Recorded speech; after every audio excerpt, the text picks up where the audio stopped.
The Calder Valley's always lived with water.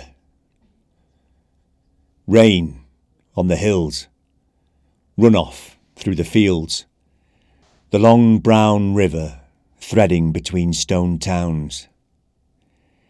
And people there learned early on. The valley gives, and sometimes it takes back. There was a time when it seemed to take more than usual. Floods, one after the other, and fields that were drowned before the harvest, livestock sick in low pastures, water pooling in fields where it had no right to be.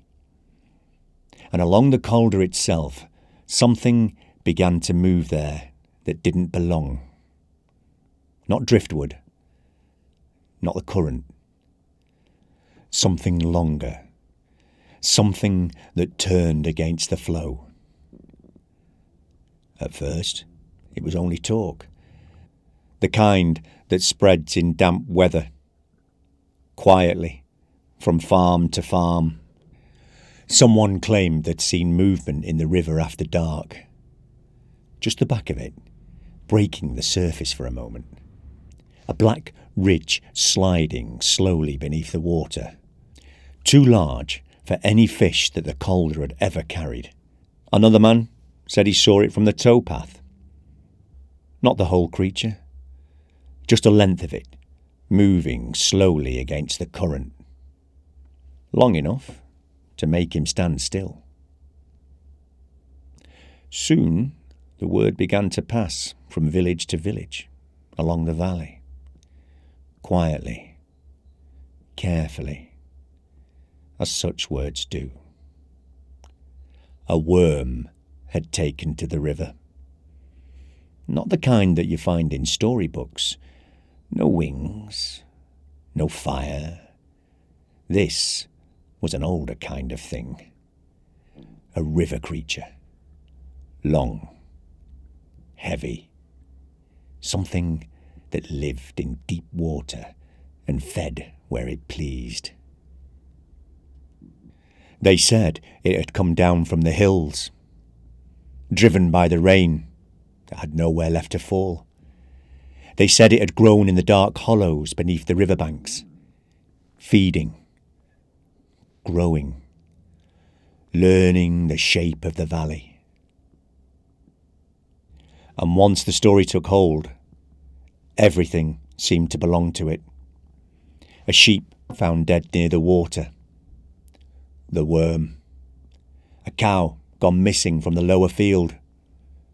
The Wyrm again. Another flood rising through the valley towns. The Wyrm turning in its sleep. People began to watch the Calder more closely. Lanterns moving along the banks at night. Men standing where the water bent around the mills. Listening. Now, some swore that they saw it clearly. A long shadow moving beneath the surface.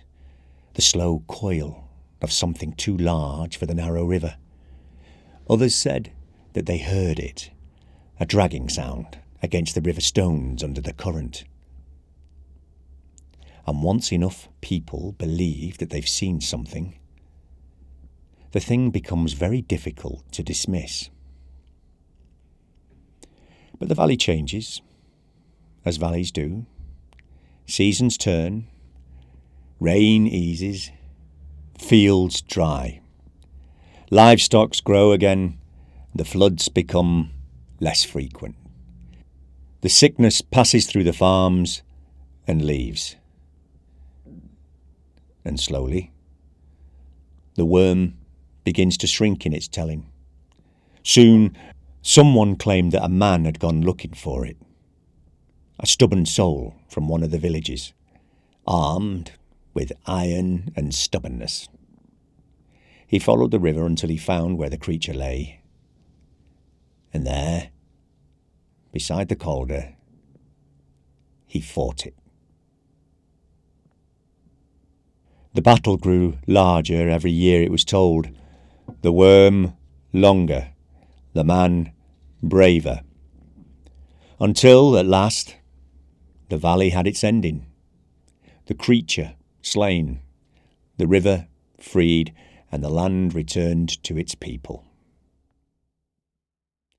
That's the story you'll sometimes hear in these hills. A hero, a monster, a valley saved.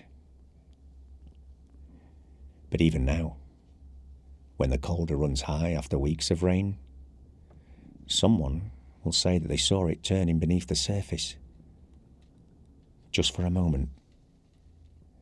And in the Calder Valley, where the water's always done what it pleases,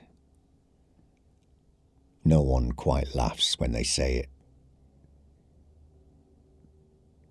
Giles, signing off.